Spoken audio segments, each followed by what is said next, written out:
last thing. You can add or remove us. Yeah. So reality checks, do they work or do they not work? Today, two teams are going to debate their opinion, and in the end, the audience is going to decide a winner. So each team will have the same amount of time to present their argument and take turns interrogating each other, and then we'll take questions after. I'll be the judge / moderator. I'll make sure that everything's fair so we can get to the bottom of this seemingly controversial subject. The rules are as follows. Time is limited, so each will have 2 minutes and as a warning, and then a 30-second warning before your time is up. Team Night Owl will begin by arguing for reality checks with the 5-minute opening statement. And then Team Skyfall will give his opening statements, arguing for critical state tests. And there will be no interruptions. I will be keeping track of everything. And then we'll take questions at the end. So if anybody is watching on any of the platforms, you can drop your comments. Go ahead and share and like right now, so we can get people in here and get some good questions for the end, and just drop them as we go. And then at the end, we'll have closing statements from both teams, and then we all vote. So the people get to decide. One person will walk away as a leader today, but then we're going to be able to vote for a whole week, and then there will be a champion. So subscribe to the Lucid Dream Initiative YouTube channel as well, because we're trying to be able to go live on there. And you can also sign up on our website for our monthly newsletter. We already released the first one. It was awesome. So yeah, follow along. So welcome. And welcome, gentlemen. Thank you for joining me. And then today, we're going to start with opening statements. We'll begin with Night Owl's opening statement. And then this is what the bell is going to sound like as your warning to let you know that you have 2 minutes left and then 5 minutes left. So, Night Owl, you may begin. I'm going to set the timer now. Are you dreaming? Don't answer that. Think about it for a moment while I speak. How do you know? Are you dreaming is a profound question that embodies the spirit of lucid dreaming and critical thinking. Why do I call it reality checks?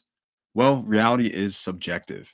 Much like language that evolves over time, we tend to get caught up in the terminology of a concept rather than the technique.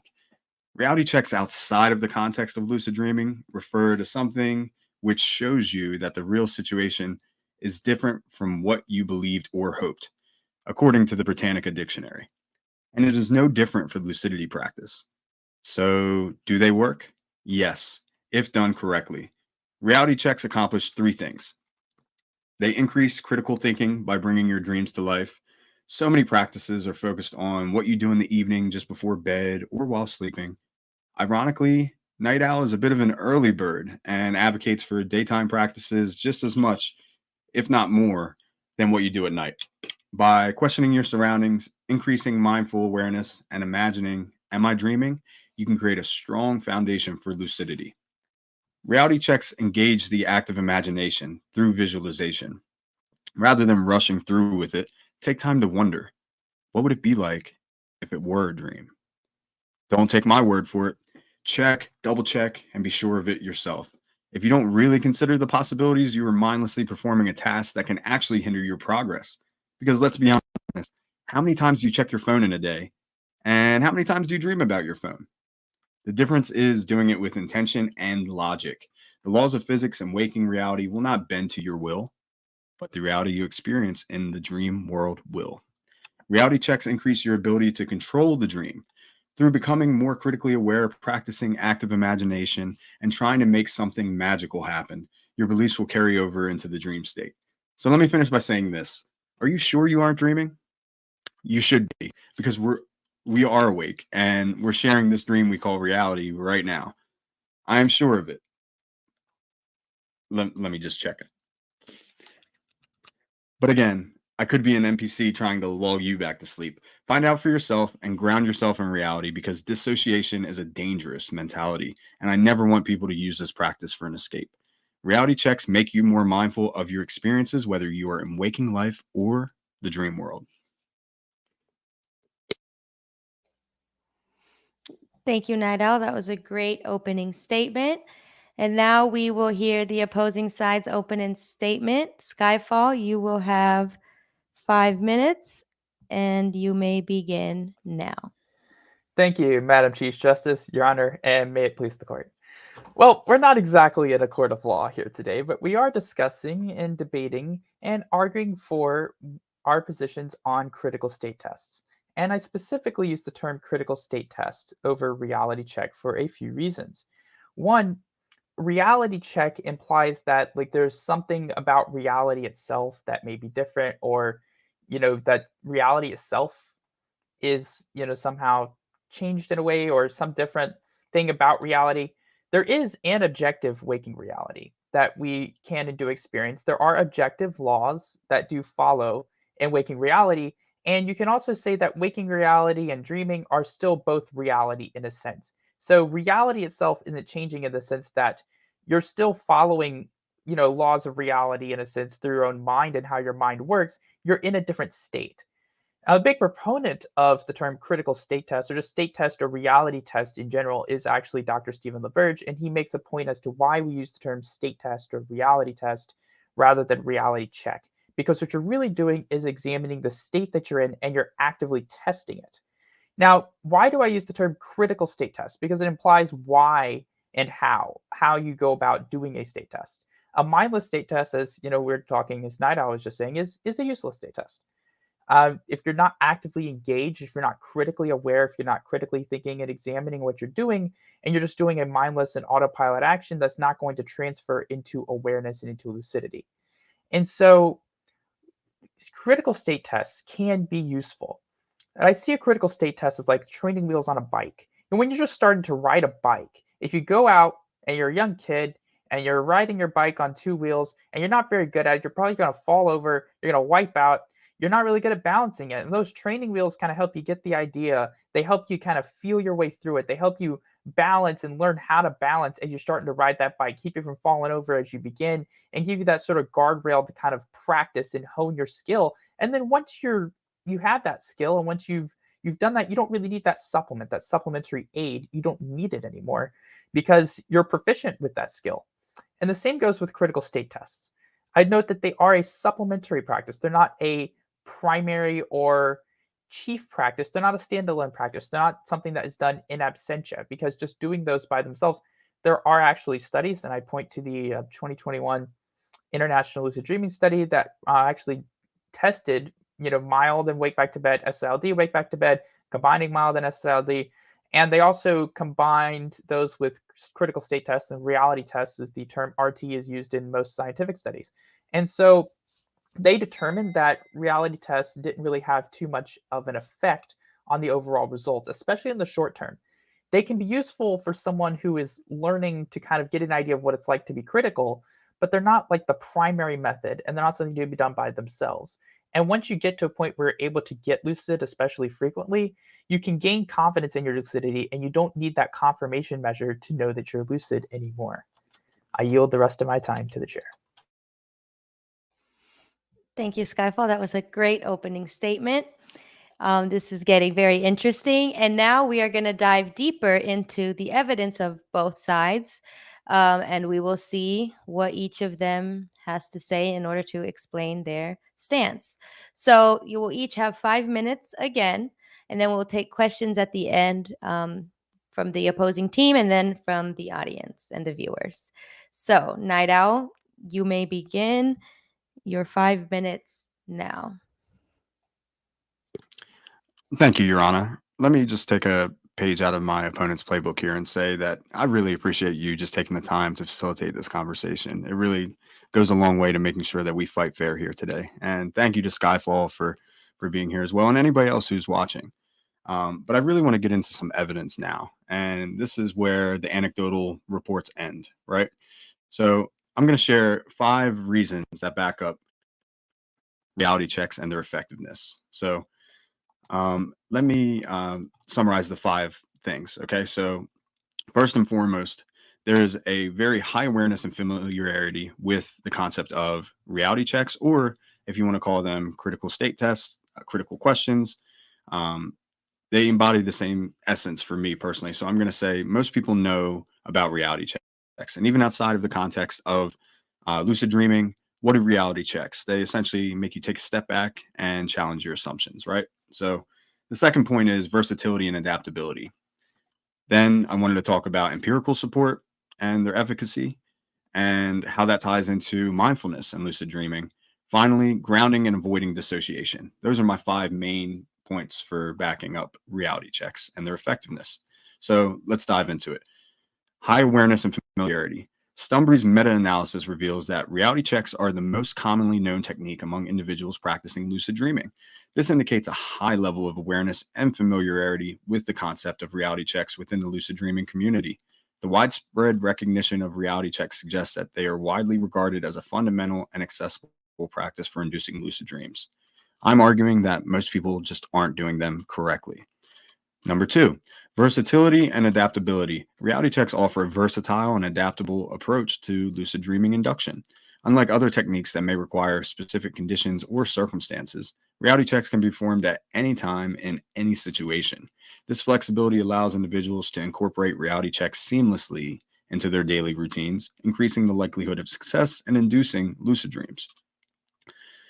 Number 3, empirical support and efficacy. Empirical research supports the efficacy of reality checks in promoting lucid dreaming. Stumbry's meta-analysis, along with other studies in the field, demonstrate a positive correlation between the consistent practice of reality checks and the frequency of lucid dreaming experiences. By regularly questioning the nature of reality and conducting reality checks throughout the day, individuals can cultivate a heightened state of self-awareness and increase their chances of achieving lucidity during sleep. Number 4, mindfulness and lucid dreaming. Mindfulness, defined as non-reactive, present-centered awareness, shares similarities with the practice of lucid dreaming. While mindfulness emphasizes being fully present in the moment without judgment, lucid dreaming involves being aware that one is in a dream with the potential ability to control aspects of the dream. Both practices cultivate a heightened sense of self-awareness and present, focused attention.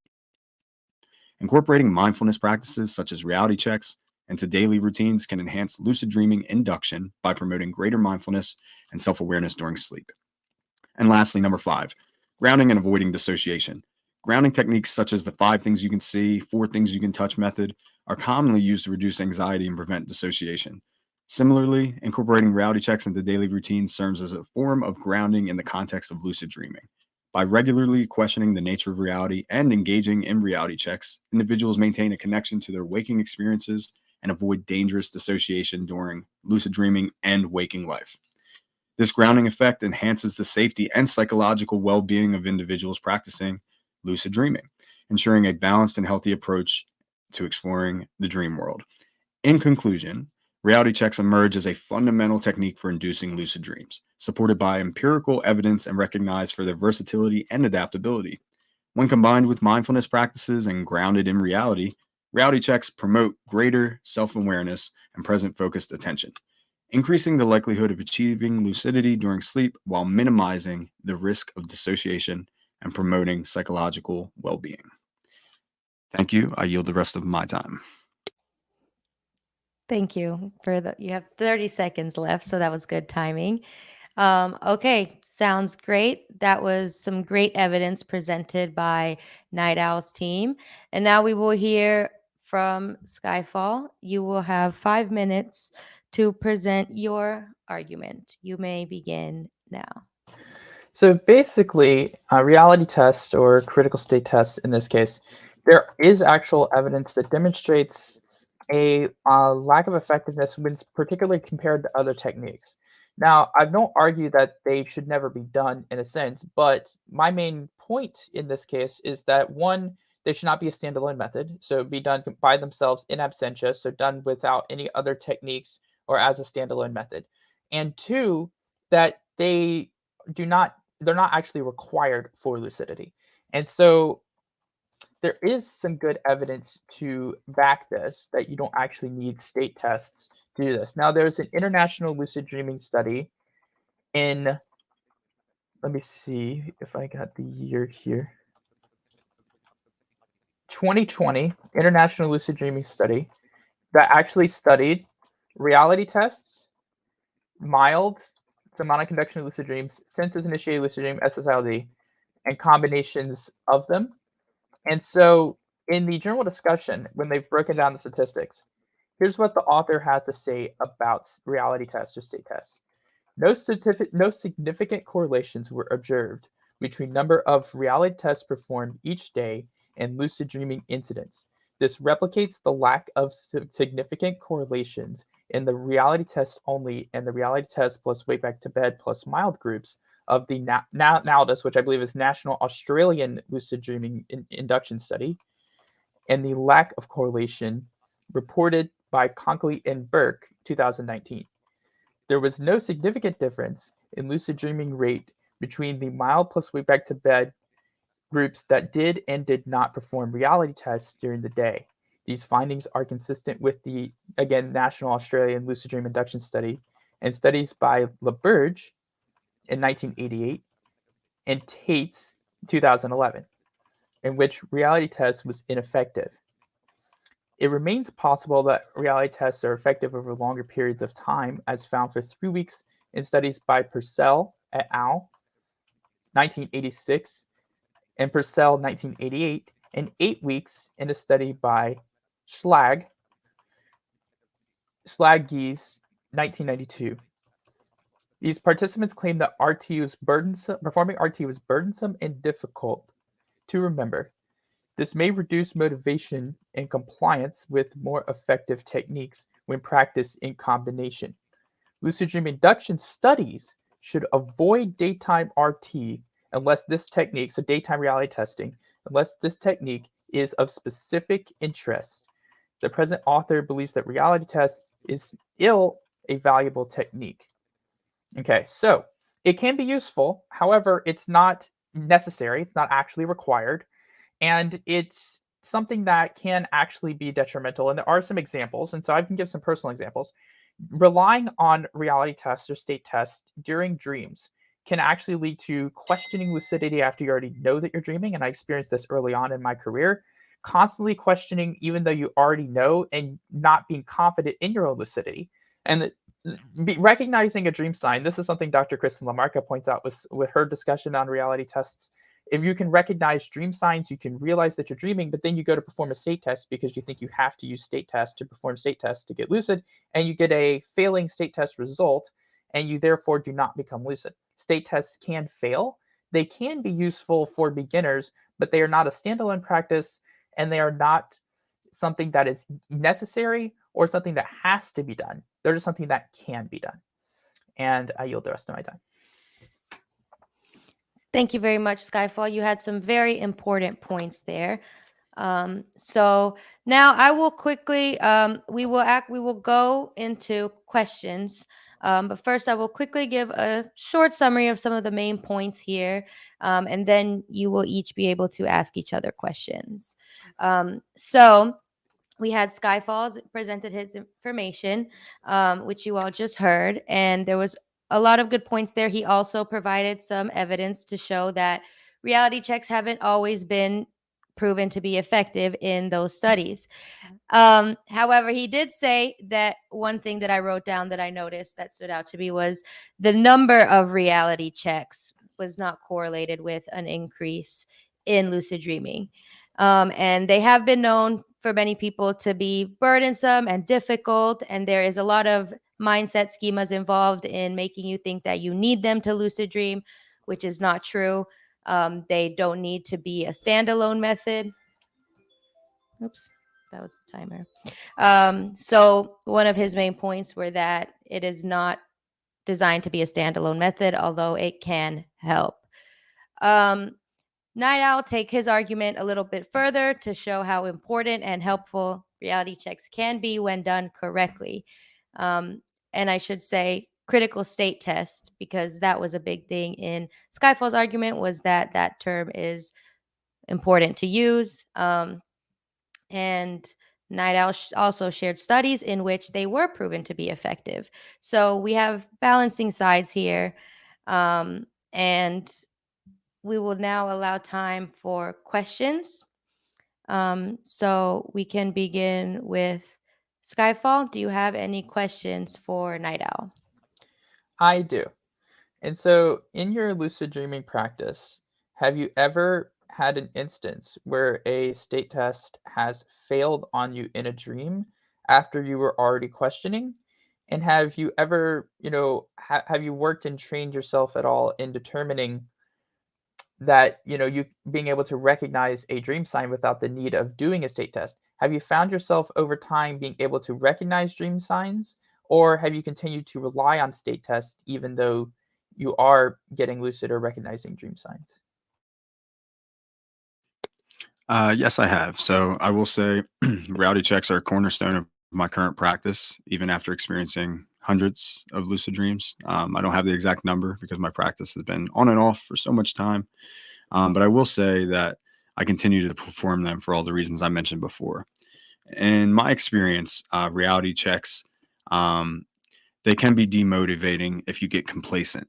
And the adaptability I mentioned before is meant to combat this. So if you always check your hand and you're just going, yep, my hands look normal. Yep, 5 fingers. Yep, they're good. Five, it's not going to do you any good.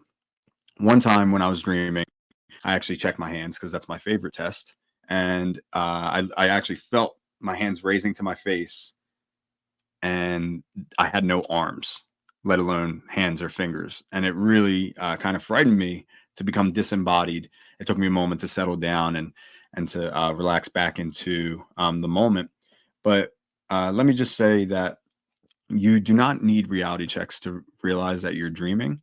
What they do is confirm the physical nature of the reality you're in.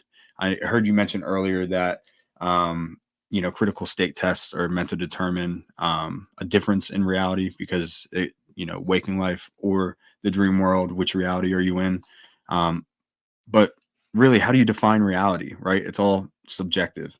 So in my defense, I would say that the way you combat reality checks from breaking down and not working is quality over quantity, right? The number of reality checks aren't correlated to its effectiveness, because you could do one really good reality check that makes you think, and that impression will stick with you throughout your day.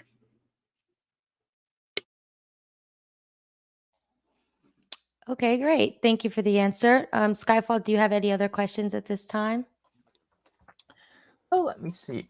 Have you ever been in a situation where you've, performed, say, multiple state tests in a dream, and you found yourself actually losing confidence in your own ability to be lucid because you were performing multiple state tests? Have you ever been in a situation like that where maybe you were anxious or maybe you were concerned about whether or not you were dreaming, and you drove yourself to kind of perform multiple state tests and to confirm even when there were obvious dream signs? Um, not necessarily. I will humor you in saying that if you actually read our last newsletter, I included a story about the light bulb and how I walked into my room, I flicked the light switch. I actually wasn't conducting a reality check intentionally. There was nothing that prompted me to think something is weird. I'm not in the waking world. I walked into the room and I flicked the light switch, much like I would anytime I walk into a dark room and I flick a light switch. The difference is in waking life, now when I walk into a room and I flick a light switch, I stop. I take a moment to reflect on what I was doing. I'm more mindful. I'm aware of where I'm at and what I intend to do in this new location. And that's exactly what followed me into the dream. It wasn't the criticality that prompted the reality check. The reality check prompted the criticality, because when I flicked the light switch in the dream, nothing happened. It remained dark. And to address what I really think you're saying here, Skyfall, is do reality checks do they make you second guess your critical thinking? And it's normal. It's completely rational to confabulate, to justify all the crazy things that are happening within a dream because that critical part of your brain isn't as active as it is during the day.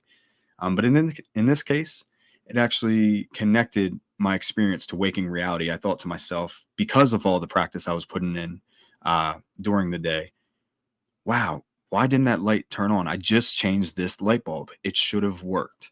I still didn't realize I was dreaming. Instead, I continued to rationalize by climbing on my bed and attempting to change the light bulb a second time, or what I thought was the second time, within 24 hours. I mean, how often do you really have to change a light bulb, right? This is a cheap product. And what happened next really shocked me. I reached up, and as I made contact with the light bulb, the lights turned on. Again, I continued to rationalize, doubling down on my thought pattern. Maybe it was just loose and I had to tighten it, right? But what happened next, I didn't expect. When I got down from the bed, all of the people who were in my house, it seemed like all of the people in the world had seemingly disappeared. And through the process of thinking critically, I determined I was dreaming. I hope that answers your question. It does. I only have one further question, Your Honor. So, because reality tests, I think we both can agree that reality tests, state tests can be a useful practice.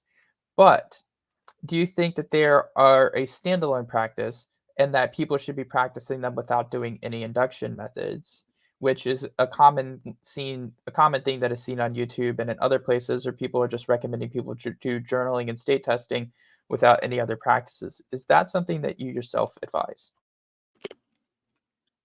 No. Sorry, I got a little close there. No.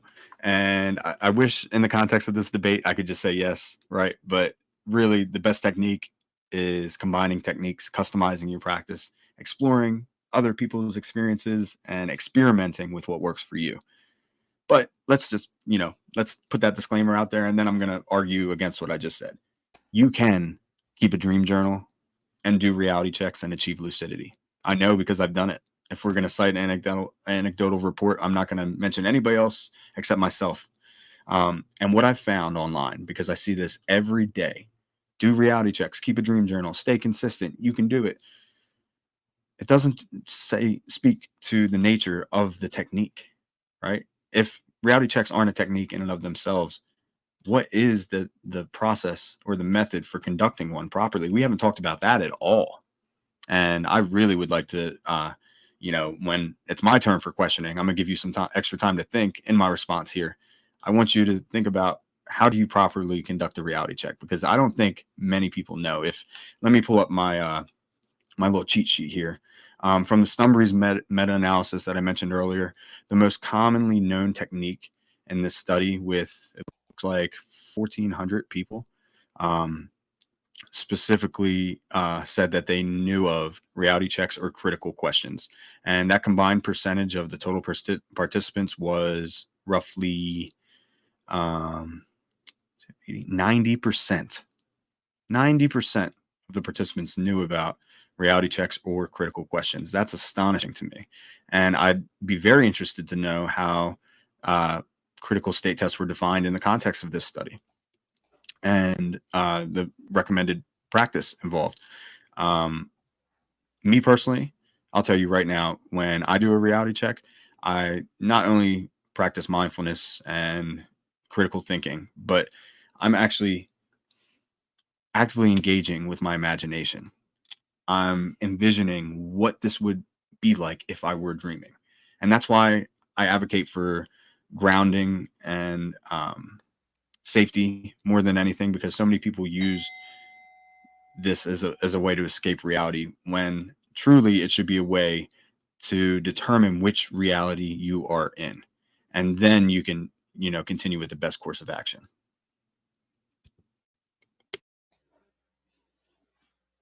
Awesome. So, do you have any questions, Night Owl, now for Skyfall? Yes, of course. Let me start by asking you, how do you define reality, Ryan? Well, reality is, in this case, there is basically a set of experience that is typically defined by some type of laws.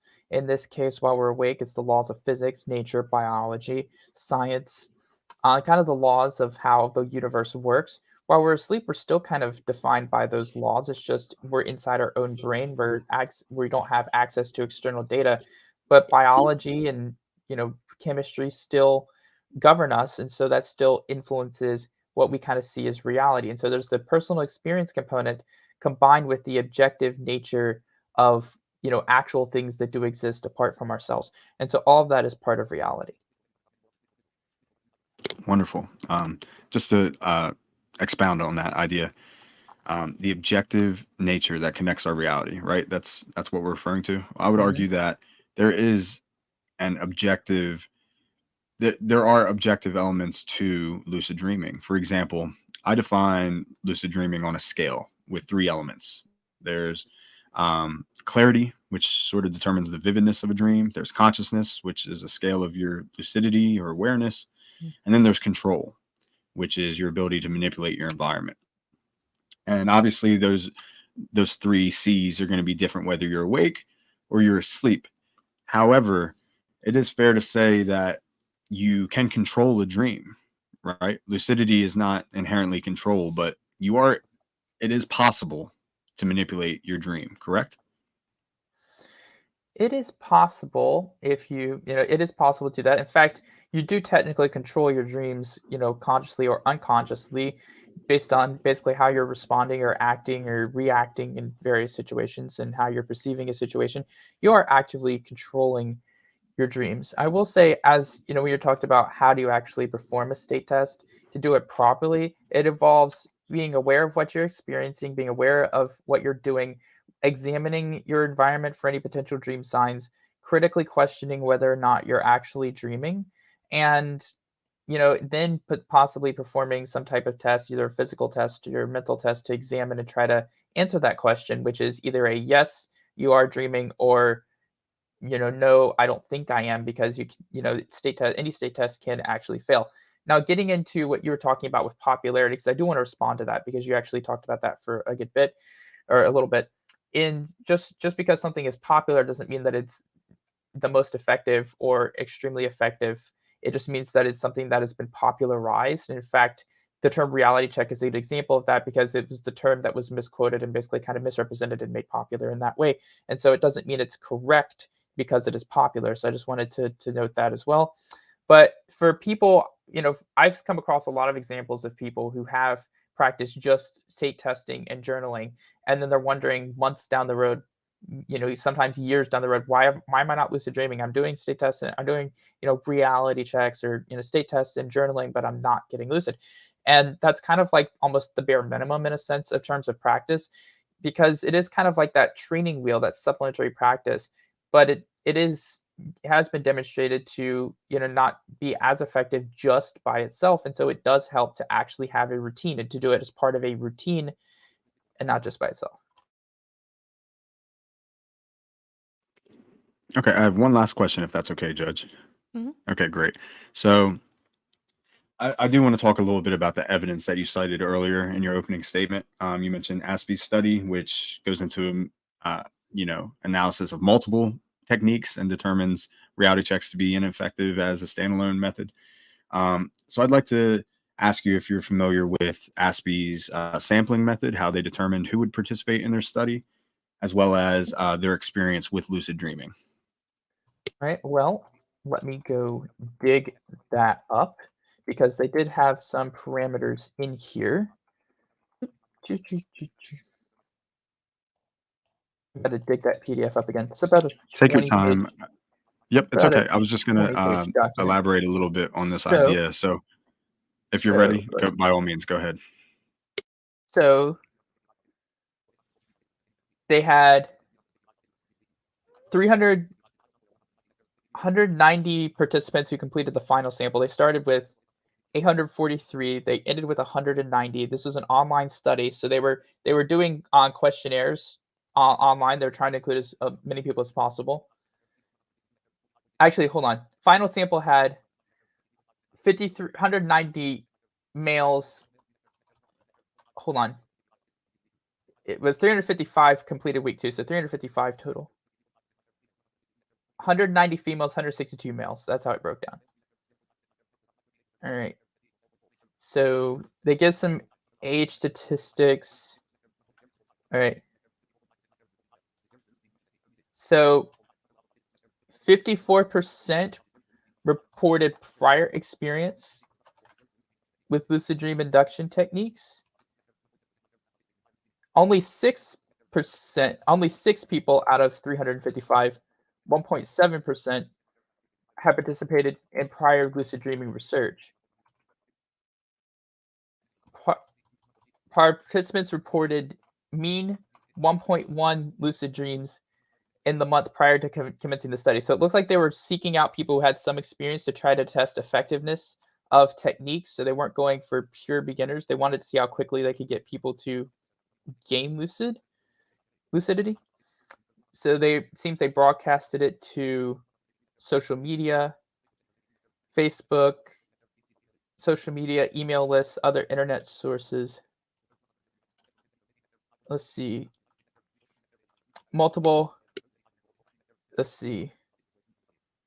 Of course, excluding people who are diagnosed with sleep disorders.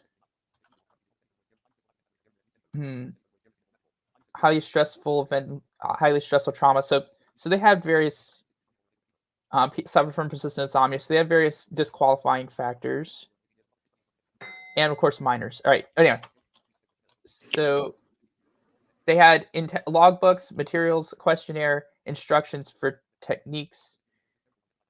Okay. Let's see. All right. If I could just respond to that. I'm not too familiar with the study. I was hoping you could provide some more information. I appreciate you looking that up for me. It is very long. So yeah, no doubt. There's a lot of stats in here too. My concern is the sampling method, because with so many lucid dreaming studies, obviously this is a niche field and it's hard to find, people to participate, especially people who haven't had any exposure previously. And my concern is that it may be more effective for beginners who are new to the practice, and hence the popularity, familiarity aspect.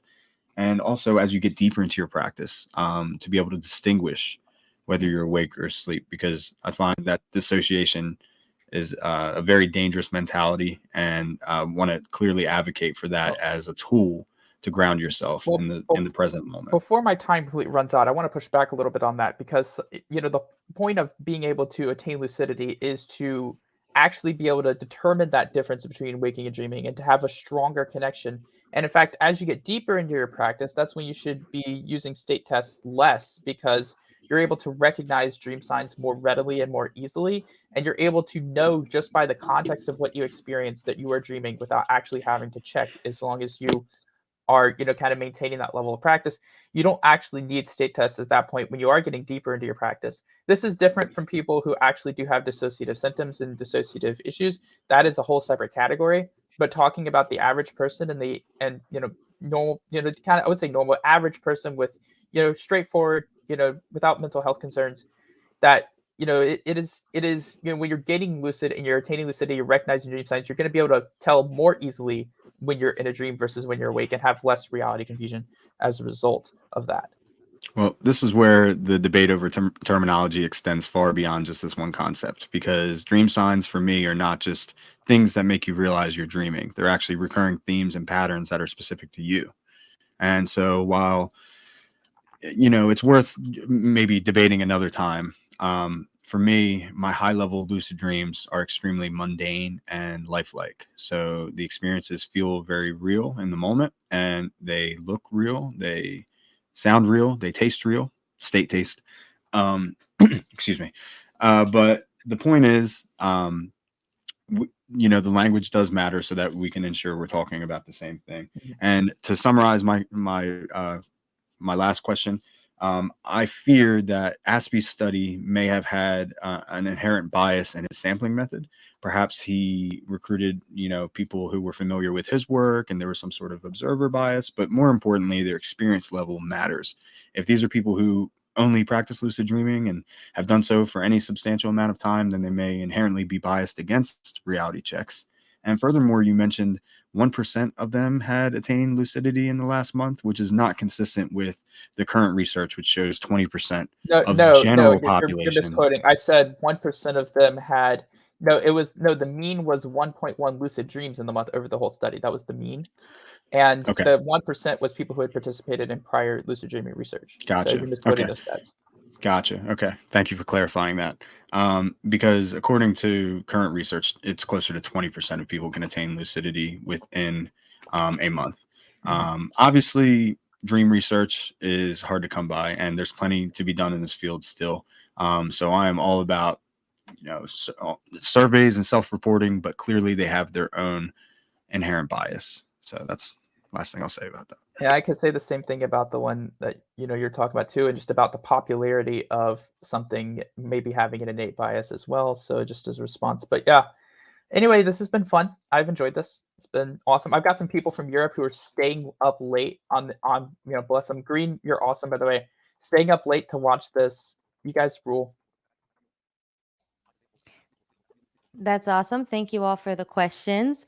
Now, while we wait for some people to drop any questions that they have in the chat and in the comments, if you have any, now's the time to drop it, and we will take those questions after both of you will give a 2-minute closing statement. 2 to 3 minutes. I'm not going to be too harsh on it, but who wants to go first? Night Owl, would you like to go first? Actually, I would motion to take audience questions first. Perhaps that can help us formulate our conclusions. I second. Okay. So let's see. Sounds good. We will take questions from the StreamYard audience. So we have Crystal and Martin in here. I don't know if Crystal has a question, but I know Martin said he does, so I will add him to the stage for his question. Hey, Martin, how's it going? Yeah, all good. Am I crystal clear? Yes.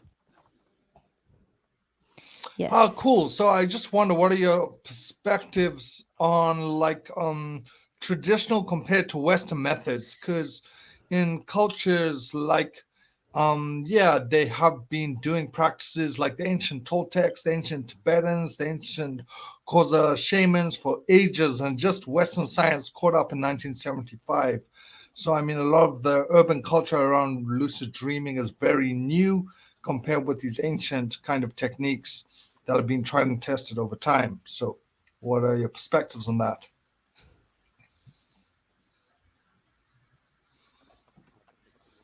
Who goes first? You do. Okay, great. Martin, thank you so much for being here. Awesome to see you, man. Your shirt and the entire backdrop is amazing. I would love to just like zoom in on any one thing I can see behind you. But that's the extent of my flattery. Let me get back to your question. It's so worth mentioning that there are thousands of years of cultural experience with this phenomenon. And I would argue that it's a lot more relevant than what we've done in the last 50 years. So my limited understanding, which I'm still learning more every day, is that some cultures do believe that this life we're experiencing now, even amongst ourselves here, online and in person around me, is a dream. That everything is a dream.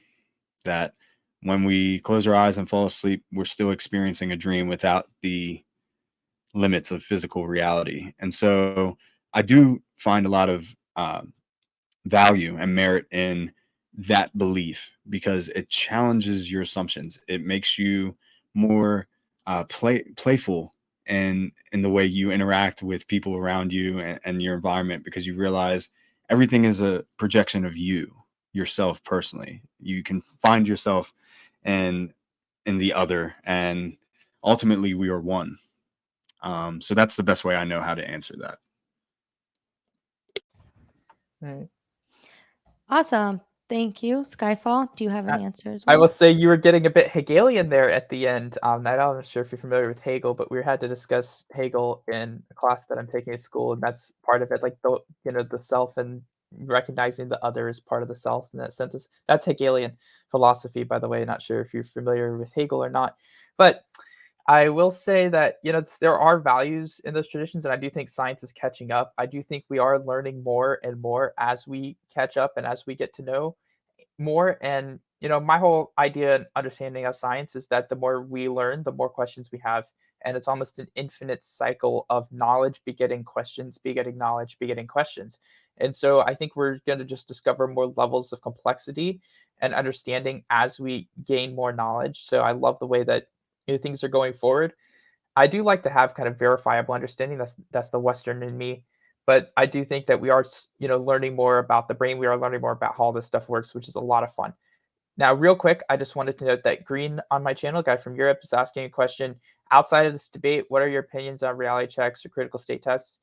I can answer just for me real quick that the opinions I expressed here in the debate are my opinions. Outside of this, this isn't an act for me. This is this is who I am. This is what I actually express.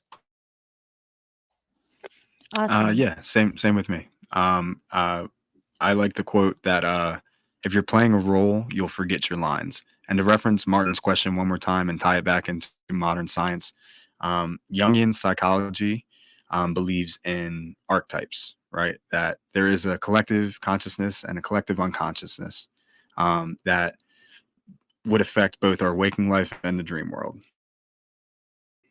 So in my opinion, the closer we can get to merging those realities, the Eastern and Western cultures, and verifying each other's experiences, whether subjective or objective, the better we can understand one another. Thank you.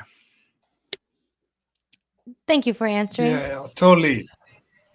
I just want to respond. Yeah, both. That's really fascinating because it's like merging, some fields of like the anthropology as well as the neuroscience and those kind of merging of spirituality and science and tradition. And yeah, it's really a fascinating time that we have the tools to do a lot of this. Thank you, Martin, for coming on. What a time to be live, for sure. Yes. We also have a couple questions in the chat that I want to get to since we're coming to the end of our stream today. There are two in here. Well, actually, there's three now. So I'm going to put Martin in the stage so that I can show the questions. I'm going to show them in the order that they came up. And so I'm going to give you guys a timer if we go on too long. First question is, how do you find a technique that will work good for you? Night Owl, would you like to go first? You practice. And I prefer the term practice because so many people try a technique and they're either not doing it correctly or with the proper mindset, which is so big in this field. Mindset is arguably everything. That they become discouraged and give up. If I were to tie it back into reality checks, just doing any quantity of reality checks will not achieve lucidity. It's in the process that you raise your awareness, right? So in order to find out what reality checks work for you, I encourage you to experiment with different kinds, do your research, try, really feel what it's like and imagine the possibilities as you're doing it. Don't rush, take your time, really consider the fact that you might be dreaming, and don't take my word for it. Try it out and see what happens. And if you're not being successful with that technique or any others for that matter, then give it some time. Maybe a month would be substantial. I'm sure we can, debate that as well, but document what you're doing also. That's why I like dream journals with reality checks, because as Skyfall mentioned, there was a logbook implemented in the ASPE study, which sort of verified the subjective experience that person was having, made sure they had access to the same information. And essentially everybody should have that sort of tool on their person that enables them to know what they've been doing, how long, how frequently, and measuring all those, quantifiables that can lead to a different result. Great. Thank you. Ryan, would you like to answer this question? I would. For me, I'm a big fan of the C word. And the C word here is consistency. Decide on a routine, practice that routine consistently for at least a month, and experiment. Try to figure out what's going to work for you. And this is some advice I got from Sensei. When you do find something that works, spam it. The more you do something that works for you, the more you'll get lucid. I'm a big fan of devising a consistent practice and not switching techniques frequently.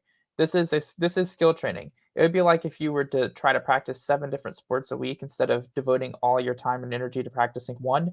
If you try to practice a whole bunch, you're not going to get that good at any of them. But if you practice one of them a lot, you can get pretty good at it. And so if you're trying to determine if something's effective for you, then there needs to be some time and some effort put into it to determine if it's actually effective. It's basically been my position on that forever, basically. Yep, that is a great answer as well. So our next question is: it seems Night Owl has added so many additional aspects to what he's calling reality checks. Is it still a reality check at this point, or is it more of a personal custom practice? Night Owl, I will let you answer for yourself. Yeah, great question. Thank you for asking. Seems Night Owl has added so many additional aspects to what he's calling reality checks. Is it still an reality check at this point, or is it more of a personal custom practice? Everybody's practice should be customized, personalized, and made your own. If you don't like what I had to say, try something different for sure. But my entire motivation with my participation in this debate and the work I pour into this field is to share what works for me, to learn what works for others, and to hopefully help someone else along the way. And it's really as simple as that. Thank you. Ryan, do you have any points on this question? Well, basically, yeah. I mean, a state test isn't like a specific thing. It's a way in which you can use anything as a state test. Honestly, I like the mental state test a little bit better than the physical ones, but you can use anything. And so it's not like the whole point of a critical state test is to be asking those critical questions. And honestly, the way he's describing it is a form of state test practicing. And I'll just leave it there because it was aimed at him. But yeah, basically. Awesome. Thank you, Ryan. So we have one more question. How do I find an anchor? This is a wild related question, so it's not even reality check related, but if you guys want to answer it, how do we find an anchor that works good with me for wild? Any general tips for wild? I think I'll start with. Oh, sorry. Yeah, go ahead. I'll start with this one. So basically, this is something that's kind of really subjective and really, we're talking about variability and finding a practice that works for you. And honestly, there is no place where that is more apparent and more necessary than wild, because the types of anchors that you can use for wild are really endless in terms of you can use anything you can even imagine or conceptualize or think of. And so it is really versatile. It is really, flexible and subjective in that sense that you can kind of make your own even. And so honestly, experiment a bit. Like I said, when we talk about practicing a technique consistently for like a month or so, first determine, okay, how long does it normally take you to fall asleep? How quickly or how easily do you fall asleep? If you fall asleep quickly, maybe you want something that you need to pay more attention to stay aware of it. If it takes you longer to fall asleep, maybe you don't stay awake as long when you wake up during the night. Maybe you try to find something that is less demanding in terms of the amount of attention you pay. Remember that at the end of the day, you still need to fall asleep. And so intensely focusing on something for most people actually inhibits that process. So at the end of the day, the amount of awareness that it is required can really vary and fluctuate, not only from person to person, from night to night, from time of the night that you're sleeping, etc. So really finding the right balance is something that's going to take some experimentation on each individual's part. It isn't a question that I can really answer for you, because that's something that you're going to have to determine for yourself. Awesome. Yes, that is very true. So I love the answers you guys both gave. As of right now, I don't see any more comments in the chat currently, but I do have some statements for me that I want to say. You skipped over Night Owl, by the way. Oh, sorry, Night Owl. Didn't I respond thought to you that one. answered. I was hoping it would skip over me. I'm going to handle this by saying it's equally as if not more important to know what you know is what you don't. And for me, wild is not something I have a lot of experience with that I can feel comfortable speaking to. So in this instance, I'll reference the fact that the majority of lucid dreams, statistically speaking, are dialed, dream-induced lucid dreams. Experiment what works for you. Wild is definitely an option. However, I will also add that wilds are more likely to succeed later in the evening after some core amount of sleep. It's much harder to anchor yourself and transition from consciousness to lucidity if you try to do it as soon as you lay down for rest. So maybe focus more on your intention at the beginning, and anchoring can be something you do later in the evening, coupled with a wake back to bed. Again, combined techniques are the best. And then don't forget afternoon naps and dream initiated. But yeah, don't forget afternoon naps. Oh Naps are yeah, great. naps. Or morning naps. Naps are Yeah, great. that's a great one. Yeah, and really quickly on the wild topic, I also kind of try to do the SSILD, SILD, however you say it, kind of as like a combination anchor method. So like using your different senses as you go through wild. That's what I have personally found experience with. I speak by my experience, although statistics are important. So this has been really great. It's funny to me because it seems like we came here for a debate. But from my personal perspective, it seems like we're generally on the same page. It just gets down to nuances of terminology and how to present this um, mindfulness practice essentially to lucid dreamers, especially beginner people who are still getting familiar with the terminology and how everything works and how it's presented online. So, I know we're supposed to vote and pick a winner. The voting is going to go on for another week. But I personally cannot say that I'm on one side or the other because I agree with both sides. I've even starting to try to call it critical state tests sometimes, although I will use them both interchangeably because I think they're both important. And I am on both sides. I am taking a Switzerland status because I do see the value in what both of you guys are saying. And I do think there needs to be more evidence in terms of this because, as we know, one or two studies does not state a fact. So I think this has been great, though. And now it's time for closing statements. Night Owl, would you like to go first? I wish I could go last, but I did start first, so it's only fair. Let me just finish by saying thank you all for joining us. This is our first debate amongst the Lucid Deep Dive series, and I had a lot of fun not only joining you two here today and all of our guests. Martin, thank you so much for coming on stage. Somebody commented and said that guy with the zebra pants needs to have his own show. I think they're a little confused. I don't know if you have zebra pants on, but I think it's a zebra shirt. But I think yeah, they're they talking definitely about loved. Martin. Yeah. Yeah, they loved what you had to say. And please, if you have a place they can find you on social media, feel free to drop that in the comments. We're all about uplifting each other in this community. So yeah, thank you so much for coming by. And again, I had so much fun just preparing for this. Skyfall, I respect you so much and your opinion. You've taught me a lot about this field and you've helped so many people. So just in preparing for this debate, I took it very seriously. I did my research. I touched base with people who know so much more than me and have learned a lot through this process. So I'm hoping we can continue this format, refine it over time, and make it better. But as far as my closing statement goes, I'll just list out off the points I mentioned earlier. So there's 5 of them, right? So what a perfect metaphor for state test. And I'll look at my hand while I do this. Reality checks are the most commonly known technique according to Stumfrey's meta-analysis. Reality checks offer versatility and adaptability in lucid dreaming induction. Empirical research supports the efficacy of reality checks in promoting lucid dreaming. Mindfulness shares similarities with lucid dreaming, specifically reality checks, and can enhance the induction when combined with this method. Number 5, grounding techniques such as reality checks, tests, critical state questions can help avoid dangerous dissociation during lucid dreaming. So these points highlight the effectiveness and importance of reality checks in the practice of lucid dreaming. Thank you. Thank you very much, Ryan. I just want to start by thanking everyone who showed up tonight. Green, I know I pushed your bedtime back a bit, but thank you so much for showing up. I'm not sure which country you're from, but I do hope to learn that later. And yes, we do plan to do more of these in the future. This is fun. This format was engaging. I love it. Let's do more of these. And you're a great moderator, Amina. Now, to my closing points, again, I don't see state tests as a critical practice.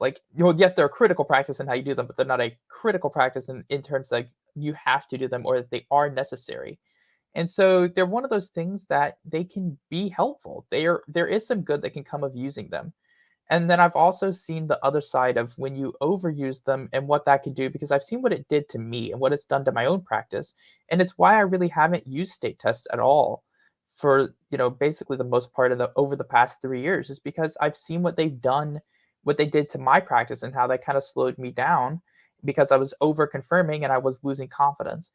And I think that while dissociation can be a problem for some people who have like dissociative symptoms, I think lucid dreaming on the whole can help the average person be more conscious of when they're awake and when they're dreaming, especially when you're noticing your awakenings and you're tracking when you wake up. It's a lot easier to kind of, I think, ground that idea of, oh, I just woke up, therefore what I was just experiencing is a dream. And it ties into your memory and being able to remember things. And this kind of thing that'll vary from person to person, I think. But honestly, state tests, just like training wheels on a bike, they can be useful. They have a use. But are they effective just as a standalone technique? The evidence is mixed. There is enough evidence to say that they aren't effective as a standalone technique that I would never advise them as such. And I would always advise people to have a routine. If you include state tests as part of that routine, great. But don't just rely on state tests to get lucid. They can be a confirmation measure. They can help you answer that question when you're questioning, but they shouldn't be the only thing in your toolbox. Anyway, thank you very much, everybody. I do look forward to doing this again, and hope you all have a good day, good evening, good morning, wherever in the world you just happen to be. And before we go, may I motion to take a vote with whoever is willing to put their opinion out there. I stopped, calling Amina judge because she said she wasn't going to vote. So anybody else who wants to vote, please know you're a beautiful person and I appreciate your perspective. No, I'm just I kidding. can be Honestly, a neutral judge. you can. No, and I appreciate that. You did a great job, truly. Mhm. And I appreciate the singing song bowl reminders for our time. That was actually really effective for me. But very yes, useful. whoever's in the audience, please, Martin, if you're the only one who votes, Crystal, I know you're here too. Somebody drop in the comments what their votes are. We're going to take a quick tally now. If anybody dares to share who they think had the stronger argument, really, the question is, are reality checks or critical state tests effective in lucid dreaming practice? We both agree, guys. We both agree that combined methods, find out what works for you. But should we include them in our practice or not? Vote now or forever hold your peace. Or should they be required? I think. Should they be required? Sure. That is a better question because I think they should be. Well, Skyfall doesn't. That's hard.